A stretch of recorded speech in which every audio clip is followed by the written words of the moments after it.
ये ध्यान रखो, दोगली जिंदगी कभी जीना नहीं चाहिए, क्योंकि दोगली जिंदगी बड़ी गंदी जिंदगी होती है। दोगलापन अच्छा नहीं होता। रिश्ता वही अच्छा होता है जो इंसान को राह दिखा दे,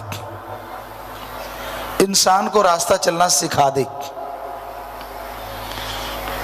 दोगलापन करती है आज दुनिया, हमने देखा है ज्यादातर लोग दोगलापन ही करते हैं, दिखने में कुछ और, करने में कुछ और।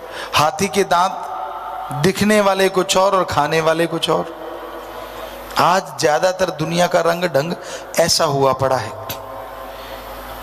तो ये चालबाजियां आदमी को नहीं करनी चाहिए, वरना समाज में वो चालबाज बन जाता है, दोगला हो जाता है और लोग उस पर यकीन करना बंद कर देते हैं। जैसे आप अंदर से हो वैसे रहो तो आप बहादुर हो। सो प्यारी साथ संगत जियो, जिंदगी की ये चीजें सीखना भी सत्संग है। हम ग्रंथ तो आपको बताते रहते हैं, पढ़ाते रहते हैं, राम का नाम तो आपने ले ही रखा है, पर आपको जानना चाहिए समाज में रहने का ढंग। एक बहुत बड़ी बात है, कोई भी घर में आता है, हमारे एक कहावत है ना, मेहमान नवाजी। आते ही पानी पिलाना, चाय दूध रोटी खिलाना, ये बहुत जरूरी होता है प्यारी साथ संगत जी। सिर्फ इंसानियत के नाते नहीं, हम इसके फायदे गिनाते हैं आपको। आप दुकानदार हैं, आते चाय बिस्कुट खिला दी पिला दी, हो सकता है कोई चाय पी के ही चला जाए, वरना आपने चाय पिलाई बिस्किट खिला दिया, उसका पेट भर गया, जो आपका सामान उसको रद्दी लग रहा था भरे पेट वो बहुत अच्छा लगने लग जाता है। राजस्थान में कहावत थी, ऊंटों के व्यापारी आते थे, उनको जैसे ऊंट देखने आए, खरीदना है जी, तो उनको पहले खाना पूरा धाप लो भाई, धाप लो, धाप लो भाई, धाप, यानी पूरा खिला देते। उनका मतलब ये होता था कि अगर आएगा व्यापारी ऊंट खरीदने, अगर वो भूखे पेट है तो उसको ऊंट भी भूखा भूखा सा लगेगा कि यार कमजोर कमजोर सा है, और खुद का पेट भरा है तो ऊंट चाहे कमजोर हो ऐसा लगता, वाह क्या ऊंट है यार, कमाल का। तो इसमें बिजनेस के भी फायदे हैं। समझने वाला समझ क्या होगा, ना समझे तो ना समझे भाई, दूसरे से पूछ लेना,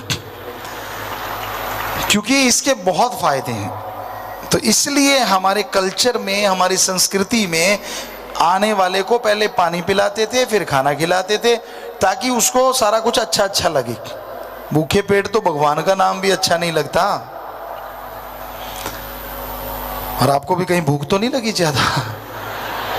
क्योंकि टाइम भी काफी हो गया। हम तो कई बार खाते नहीं 24 घंटे, और सामने वाले का पता नहीं चलता, सामने वाले बच्चे चीख उठते हैं, पापा जी आप तो नहीं खाते, हमें तो खा लेने दो। आपने अच्छा खाया नहीं क्या, खा लो। हमारा तो लंच कई बार 6 बजे होता है शाम के, या कई बार सुबह का ब्रेकफास्ट ही दोपहर को 2-3 बजे होता है। इतने सेवा में लगे रहते हैं आपके लिए, और शास्त्र नाम शाह मस्तान जी दाता करवाते हैं पूरी दुनिया के लिए। सो प्यारी साथ संगत जियो, ऐसी बातें कोशिश किया करेंगे कि आपको बताएं, क्योंकि एक सीखता आदमी पढ़ के और एक सीखता है उम्र से। उम्र जो होती है ना, आदमी को बहुत कुछ वो सिखाती है जो किताबों में नहीं होता। चाहे आप मानो चाहे ना मानो, वो आपकी मर्जी, लेकिन ये हमारा तजुर्बा है, हमने भी अनुभव किया है। उम्र जो होती है आदमी को बहुत कुछ सिखाती है।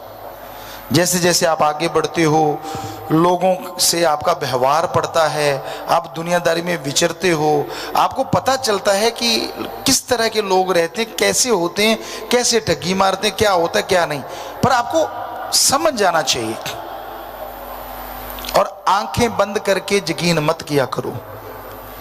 साथ संगत जी, कई बार क्या होता है, कोई गुरु की उपमा कर देता है, परमपिता जी की कर दी, मस्ताना जी की कर दी, हमारी कर दी आपके सामने, और आप वो सतगुरु के आशिक,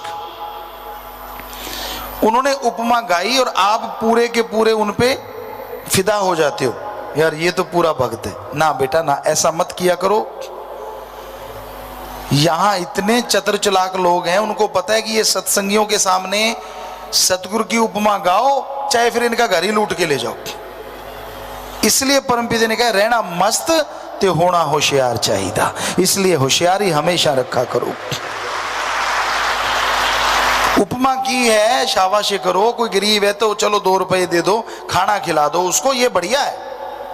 ऐसा नहीं हम कहते कि आपने सतगुरु की उपमा सुनी, उसको कुछ ना दो, गरीब है, फटेयाल कपड़े है, कपड़ा पहना दो, खाना खिला दो, ये चीजें अच्छी हैं।